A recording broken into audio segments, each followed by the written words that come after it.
Потенциалдық энергияға бір есеп шығарайық. Массасы 2 килограмм дене жер бетінен 5 метр биіктікке көтеріледі. Атқарылған жұмысты анықтау керек.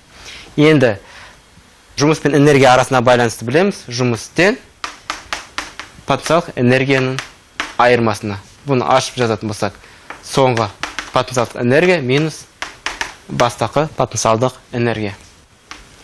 Соңғы потенциалдық энергия ол біз ең жоғары нүктеде болған кезде mgh дейік. Минус бастапқы потенциалдық энергия. Енді денеміз жер бетінде тұрғандықтан потенциалдық энергиясы жоқ. Сондықтан 0 дейміз. Енді саншамалардың орнына қояйық. Массамыз неге тең? 2, g тең 10-ға, h тең 5-ге шығады 100 джоуль. Енді тағы назар аударатыныз болсаңыз, жұмысымыз 10 шама болып шықты. Бұл дегеніміз жұмыс сыртқы күштер әсерінен пайда болды.